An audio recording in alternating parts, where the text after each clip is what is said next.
Live from the Business Radio X studio inside Renaissance Bank, the bank that specializes in understanding you. It's time for North Fulton Business Radio. And hello again, everyone. Welcome to another edition of North Fulton Business Radio. I'm John Ray, and we are coming to you again from the virtual Business Radio X studio in Alpharetta, here in the North Fulton area. And no, we're not in Renaissance Bank, but folks, we still love Renaissance Bank and the work they're doing.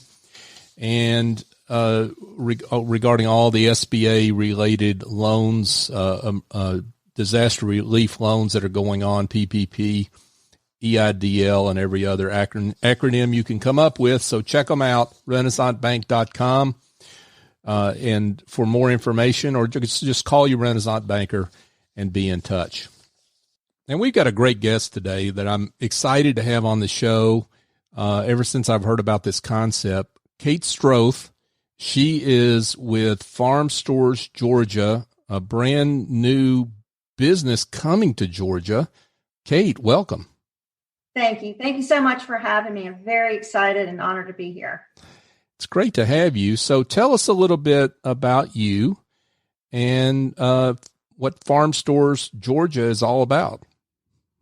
Great. Yeah. So Farm Stores of Georgia is part of the overall brand, just Farm Stores, based out of Miami.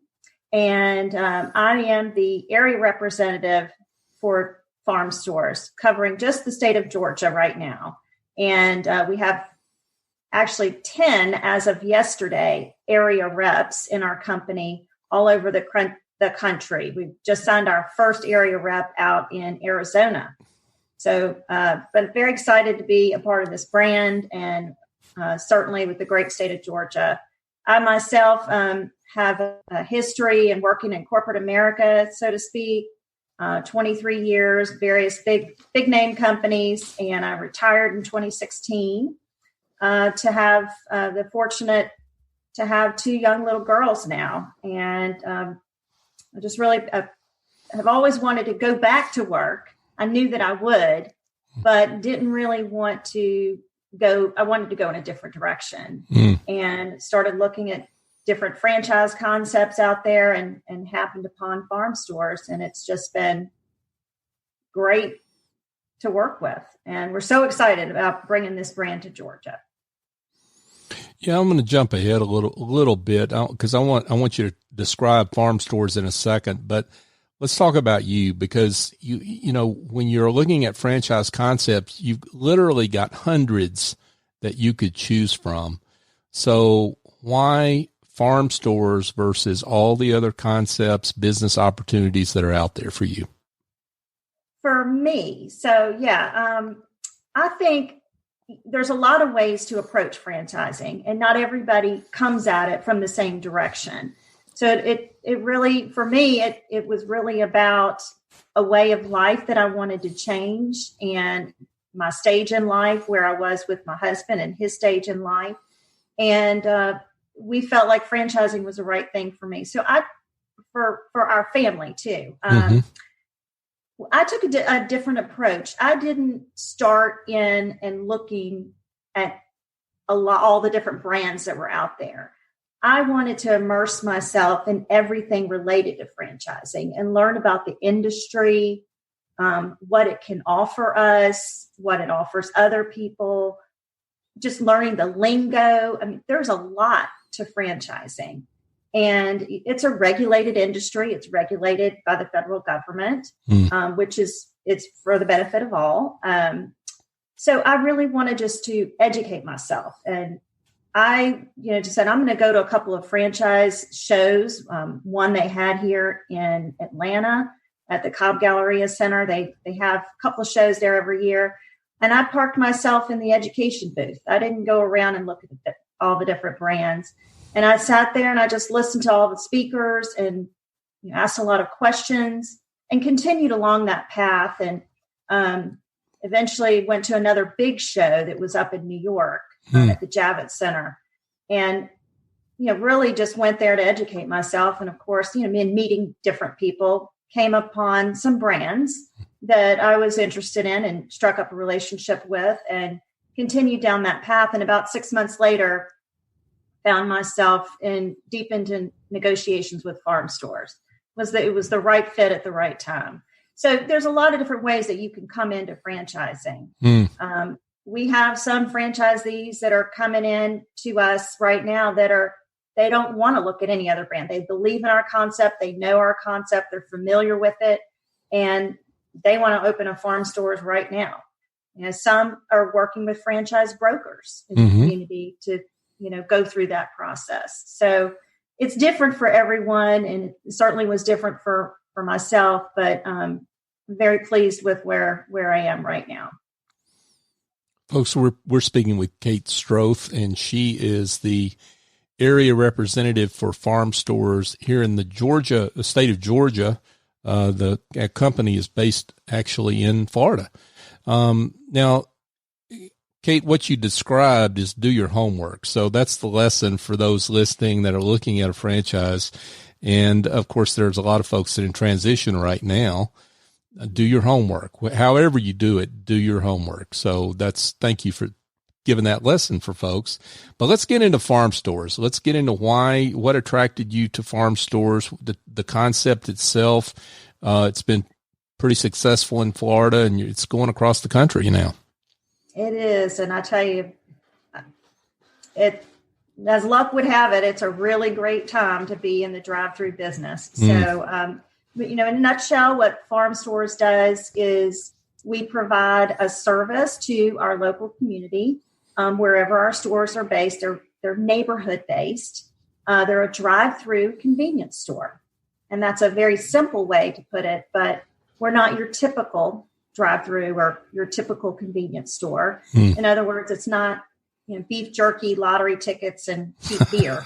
It's going to be geared towards families, a busy working professional, a commuter, blue collar. Our customers are all over the board. They're anybody that lives and works in that immediate area where our stores are located. And what we provide is a combination of bakery, light grocery, cafe type items. So if you think about your express lane grocery store items that you go and get, your eggs, your milk, your farm related items, dairy. And then, you may want to get a hot cup of coffee or some soup, a salad to take home, fresh baked baguettes. Those are our number one selling item. Believe it or not, some stores sell over 1,000 baguettes a week. So really, fresh baked bread is really hot. Yeah. Wow. You would think it'd be coffee or, milk or eggs, but it's the fresh baked bread. That's our signature item. So, 20% of the inventory that we carry will be localized. So whatever the needs of that neighborhood are, or whatever the demand is, we can tweak the inventory to suit those needs. So 80% will be standard, of course. But, we hope to be in every neighborhood across the country. That's the mission and the vision for this company. And we've got some very aggressive goals, but I'm telling you, the phone is ringing off the hook now. Yeah. With the current situation we're in, I can see how that would be. Tell us about the history of this organization, though, because it obviously came about some time ago, well before all this pandemic happened. So what was the business case behind it to begin with? Well, the brand has evolved. It's been around for over 60 years. So if you think back, way back before my time, people used to go to the farm and get their glass bottles of milk and bring it home. And then milk was delivered to your doorstep, your glass bottles, your dairy products. So the brand started out that way, and in South Florida, evolved over the years. It was purchased by the Barrett family in 1994. They have restructured and franchised the units in 2014, and slowly but surely have built out a very solid base and a solid business model to franchise, and we're hiring the right people to get to the growth objectives that we have. So the history is, very long history. It's a vintage brand. It kind of harkens us back to the olden days. I think that, there is a customer base for that. People do like the nostalgia of it. The eggnog, the ice cream, the bread that I mentioned, all very strong selling items and always has been. Give us a little sense of timing of all this, not pandemic related, but just in terms of per se, but in terms of what's happening with restaurant and the retail industry, because you're kind of straddling both those spaces a little bit, right? Yeah. It's like I said, it's kind of a combination of retail, because there are some products that we sell, quick service, QSR related, with their light grocery and bakery items, coffee and sandwiches and things like that. It's an interesting model. There isn't really a true competitor of ours out there. We're the first to market. We've been first to market for, like I said, 60 years. So it's an interesting time because of the pandemic, of course. We're an essential business. You drive through, it's almost a touchless transaction. You put the groceries or the goods that you buy right in the trunk of your car. So we have evolved. We feel like our model can evolve with the changing times, but still keep that nostalgic essence that we have at the center of our brand. You've got an interesting customer experience from a number of points of view. I'm just thinking about this, and I'm sure I'm not going to hit them all, but you mentioned how the someone's purchases get delivered. So from a safety point of view, you've got that. But when you say drive-in convenience store, and I know you mentioned that's with a lot of caveats. I mean, convenience stores don't have fresh baked bread, I don't think, right? I mean, even these ones that are all tricked out right now don't have that. Yeah, they have it's interesting. If you walk into a convenience store, some of the higher end ones, ones that we have here in Atlanta, like QT or Racetrack, right? You notice in convenience stores, things are trending in the healthier direction.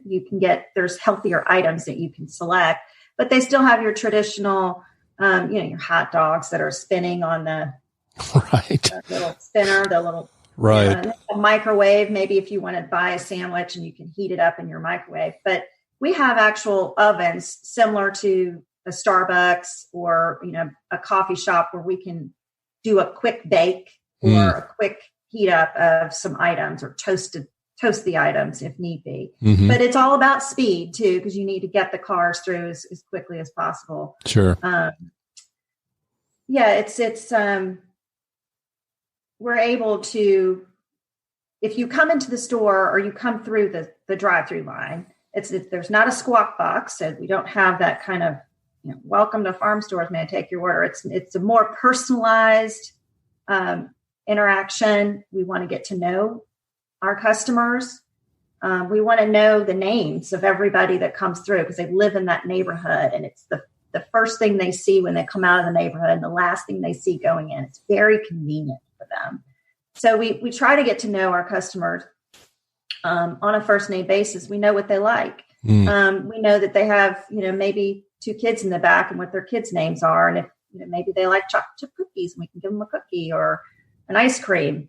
But, in general, people will come in for eggs or milk or basic staple items and end up picking up some fresh squeezed orange juice or a baguette to go with their soup.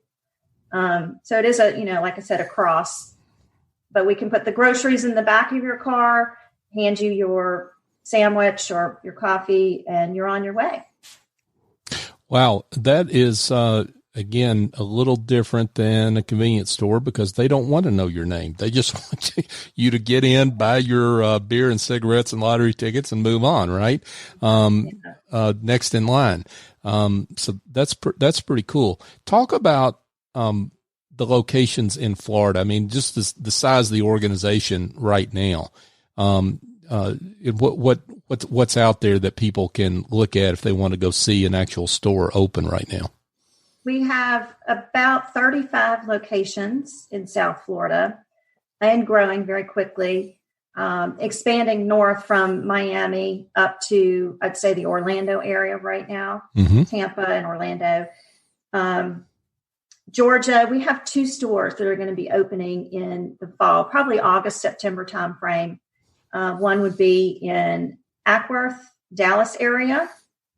We're very excited about serving that area. And then also in Holly Springs on Hickory Flats Road. We're slated to open that store in September. We have a store in Louisiana that opened last fall. We have 2 coming online in Houston. 24 or so that are due to come online in the next 12 months. Pennsylvania, New York, Long Island, Connecticut, New Jersey. And then, as I mentioned, Arizona is going to be coming online in the next 12 months too.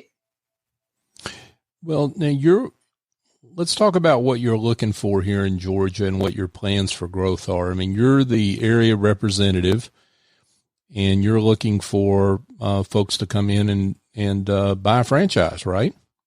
That's correct. Yeah. And, you touched a little bit on the differences between a traditional convenience store and the type of person that would own and operate that. Our franchisees obviously do need to be very customer service oriented and outgoing, people friendly.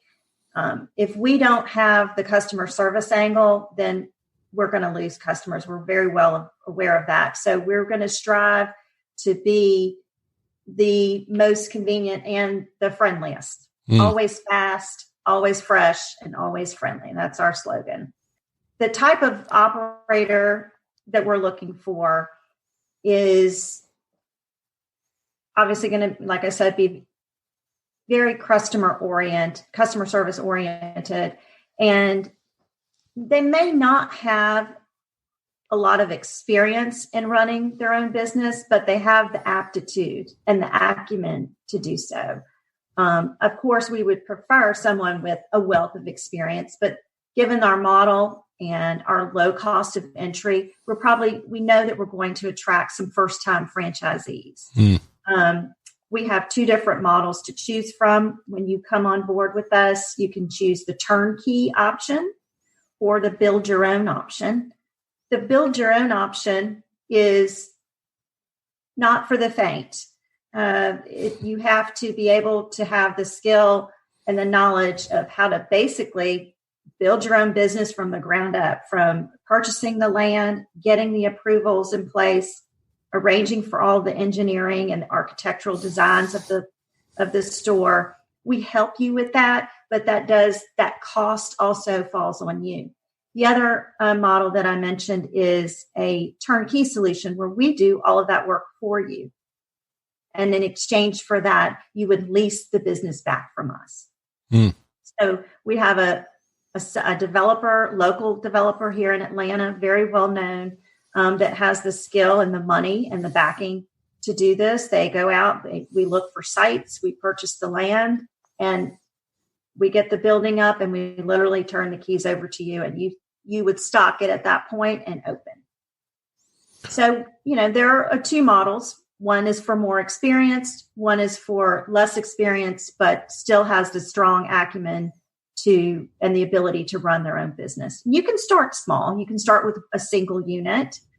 We do have multi-unit opportunities available too, up to 3 stores.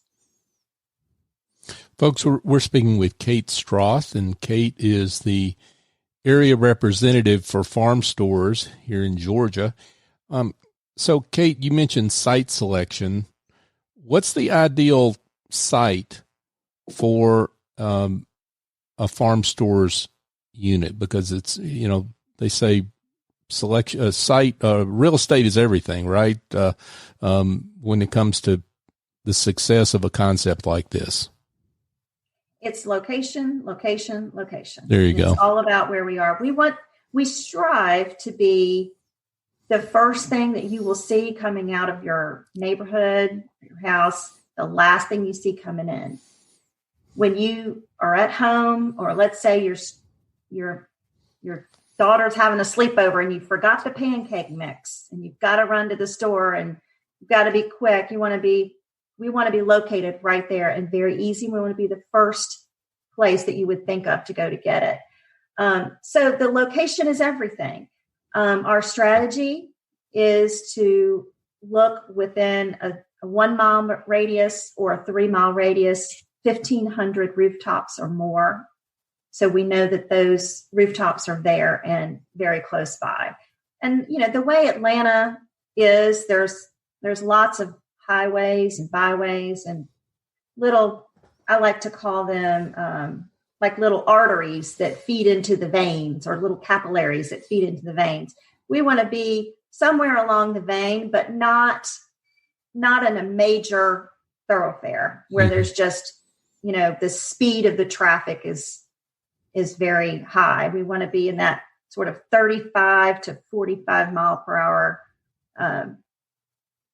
traffic flow, very close to many rooftops, big, large neighborhoods.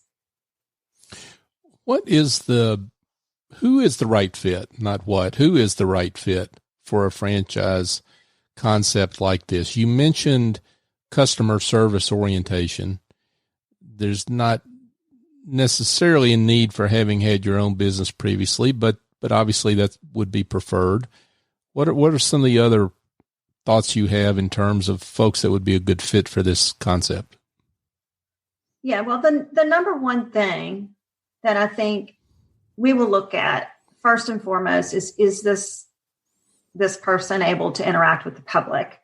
And aside from that, it's all about how well capitalized they are. With any business venture, there's going to be an investment, a financial investment. So we do look to make sure that you have you meet the financial requirements. Most, if not all, franchisees or franchises, they have a franchise fee that you pay up front. That can range anywhere from, I've seen them as low as $10,000 up to, $60,000, $75,000. Ours is $25,000, so it's reasonable. Beyond that, you need, if you went with the turnkey model, you'd need to be able to have your lease or your capital injection into the investment, because the developer is fronting all of that money. So that's around $50,000. And then once you open, you need your inventory, and then you need your working capital. And there are a lot of things that can quickly add up. Marketing is very important, especially when the concept is new to the neighborhood and they're not familiar with it. So you need to maybe spend a lot more to get the word out and to get those customers to come through. We can sometimes be confused with a feed store, like a farm feed store. Mm-hmm. What is farm stores? What do we do? So you're going to need to invest a little bit in the marketing up front to get those customers familiar with what you offer. But, I would say definitely customer service oriented and has the capital and the financial backing to sustain any hiccups that can come. And, fortunately, our business has, I'm not going to say benefited, because you have to be very careful about how you talk about the pandemic. It's not been easy for some people, but for us, we've seen about 67% growth compared to this time last year. Just in the month of, I think it was March. Yeah, March was 67% growth in sales. And some stores have literally doubled their sales. Wow. Now, we do expect some of that to taper off as people are able to venture out and feel more confident. Sure. In interacting. But, there is a unique play there. There will be a segment of the market, vulnerable people that maybe still need to be very well aware of where they go and who they interact with, that we might retain those customers for a long time and hopefully forever. Well, and it sounds like you've got the customer experience, the products, fresh baked bread. You got my attention there. You're going to retain some of those folks just because they love the experience versus the alternatives, right? Yeah, the feedback has been phenomenal. Mm-hmm.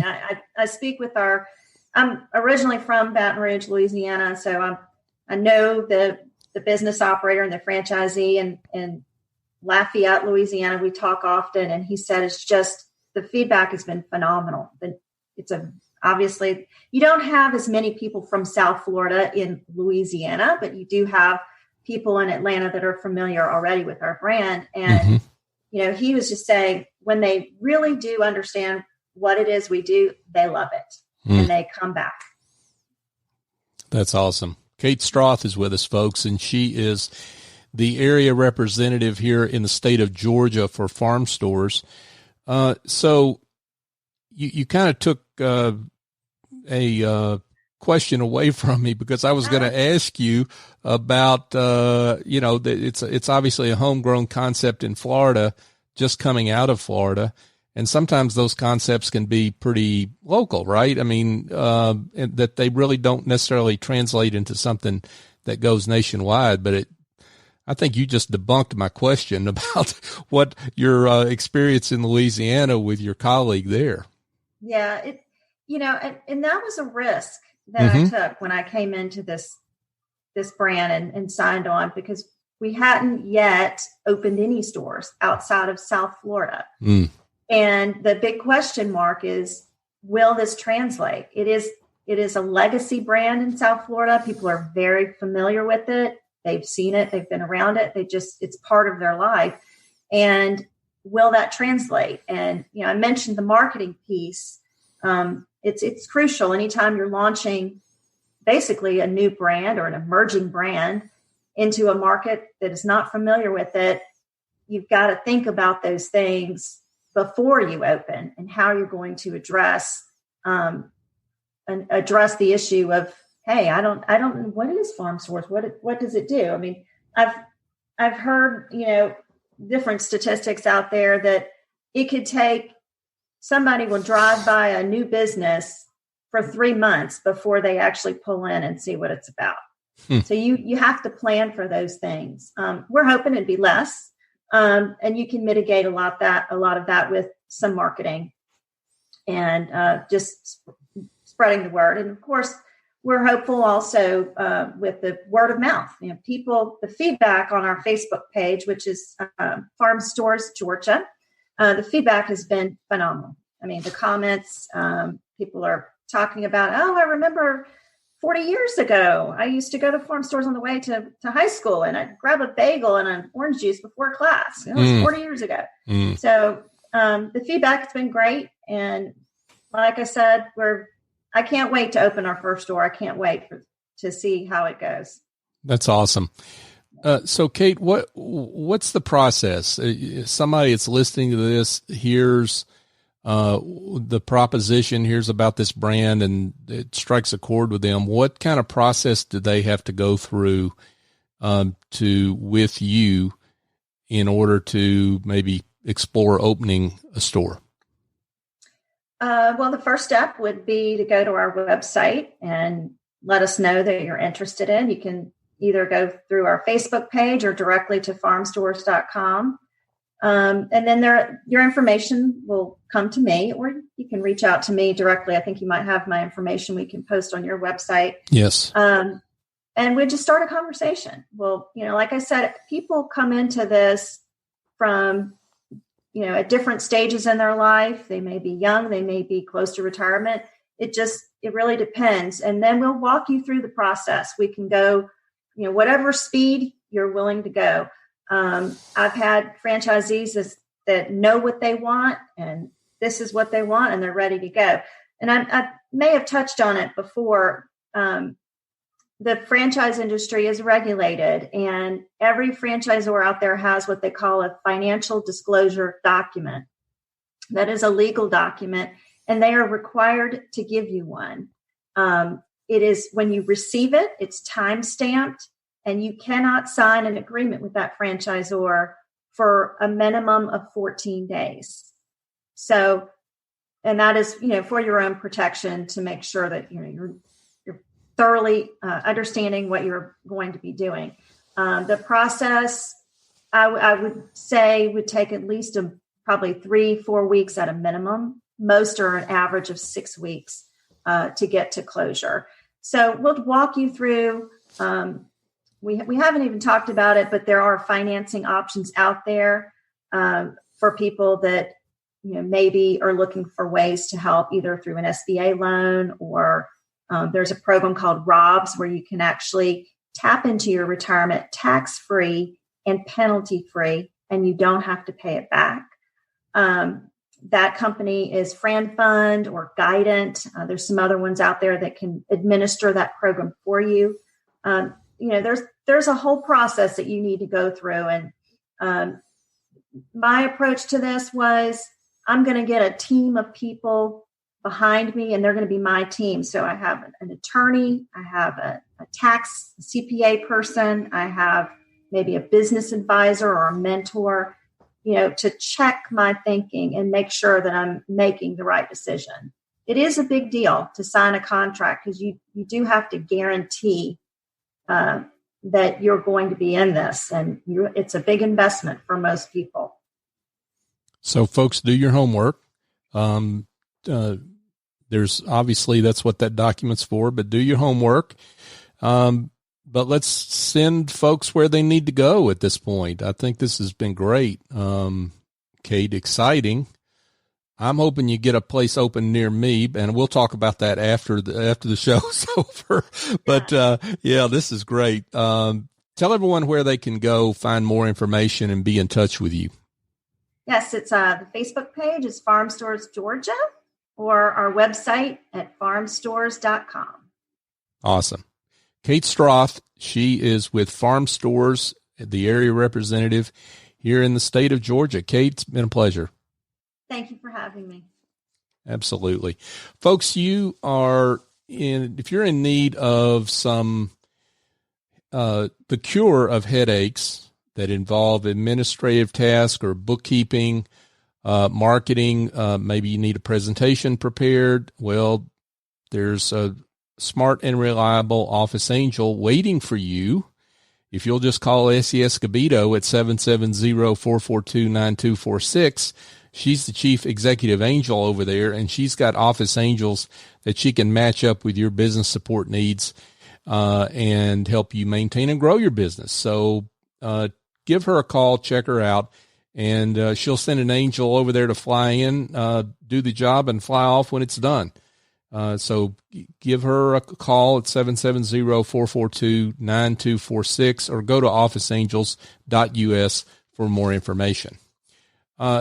Just a reminder that you can listen to this show every Tuesday morning live at 11:30. And if you miss any of our live shows, you can find all of our shows, and we have some special ones we throw in along the way. You can find them on Apple, Google, Stitcher, TuneIn, Spotify, really any of your favorite podcast apps. We're there. Just search for North Fulton Business Radio, or go to northfultonbusinessradio.com, and you can check out our archive of shows. We're up to going on 230 shows or something like that, where we've featured great business leaders like Kate. You can follow us on social media on Twitter, Facebook, LinkedIn. We're at North Fulton BRX. So for my guest, Kate Stroth, I'm John Ray. Join us next time here on North Fulton Business Radio.